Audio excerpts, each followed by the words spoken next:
Hey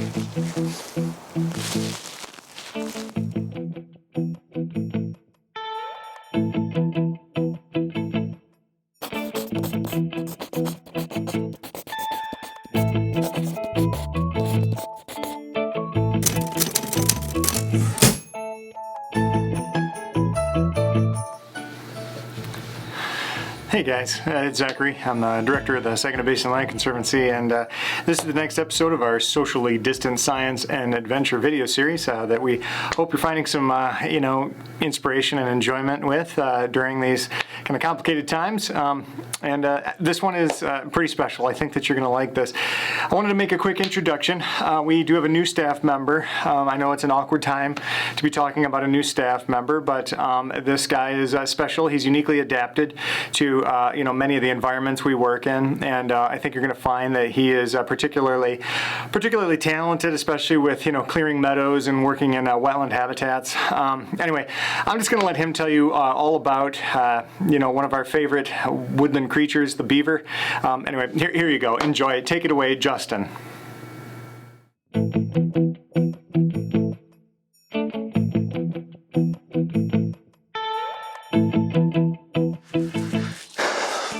Oh, hey there.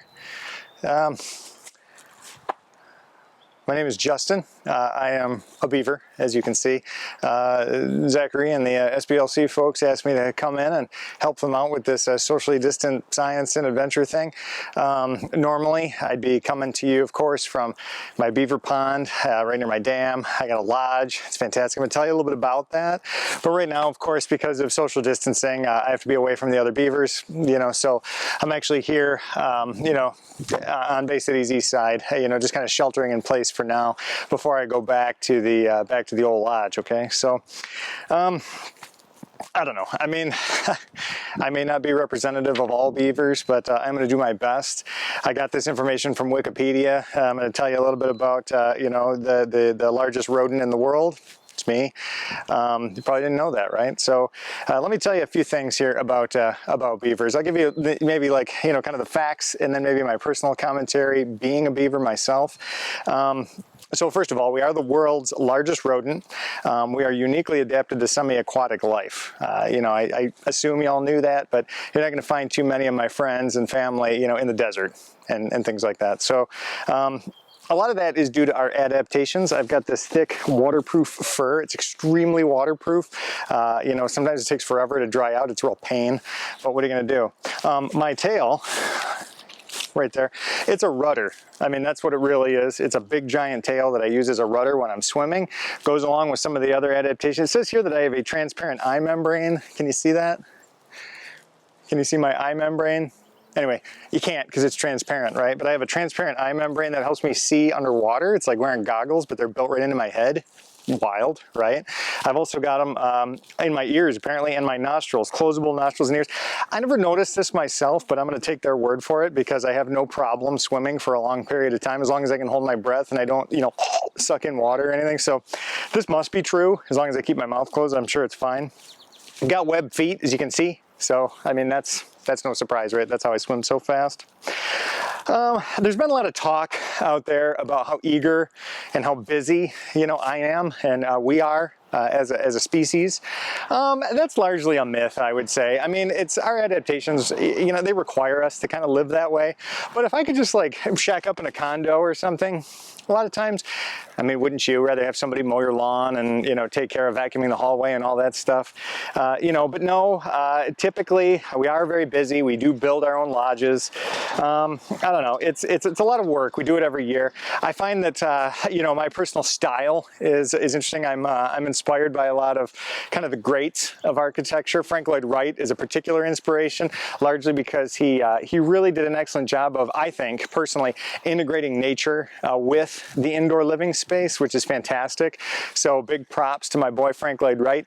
Of course, he's long since gone. Very checkered past, complicated man, but definitely a brilliant architect. So I would encourage you to maybe let your fingers, I mean, you have fingers, do the typing and Google Frank Lloyd Wright. Learn a little bit about him. That's an added value I'm giving you today.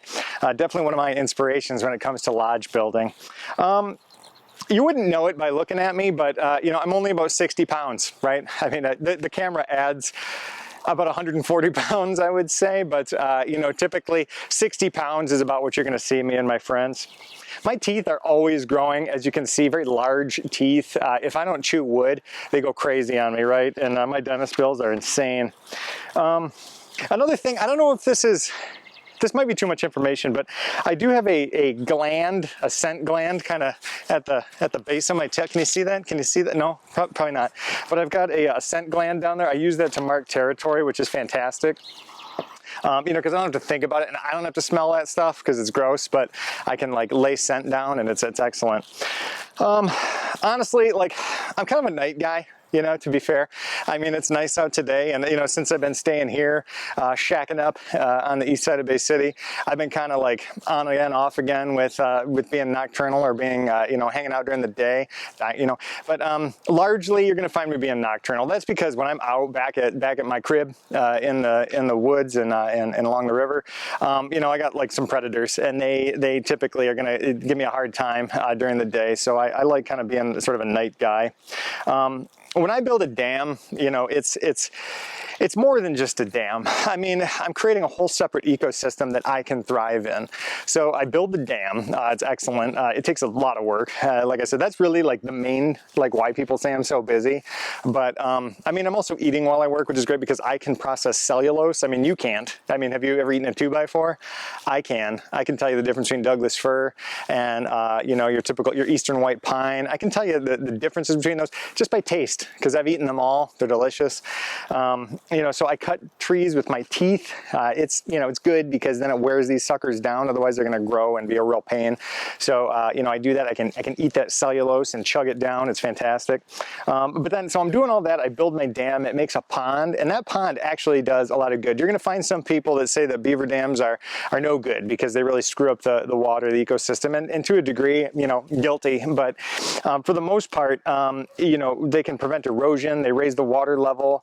They actually help clean the water because it has an opportunity to get more oxygen in it, and sediments can settle down in those ponds. So I actually do quite a bit to help purify the water, and I provide new environments for other species to come and live in my pond that I create with my dam. My lodge will be right there too, so it's kind of great for me. The last thing I want to tell you is that, you know, it's hard to believe when you're, you know, when you look like this, and really, you know, I'm kind of a social animal. I mean, let's just put it that way. I could probably date any other beaver I wanted, but we're monogamous, okay? So I'm a one lady beaver kind of beaver, and typically, you know, guys like me, we're gonna just be monogamous. We're gonna find when we turn 2, 3, we're gonna move out of the parents' shack. I'm gonna beat it out of their lodge. I'm gonna find my own spot, build my own lodge, find a lady, and we're gonna be monogamous. We're gonna hang out, have our own little beavers, baby beavers, and you know, the cycle of life goes on. So you know, when we all come out of this this COVID-19 thing, I'm looking forward to getting back there. So anyway, I hope this has been informative for you and you learned a lot about beavers. And hey, thanks a lot, and support that SBLC. Thanks a lot. Take care. Bye, guys.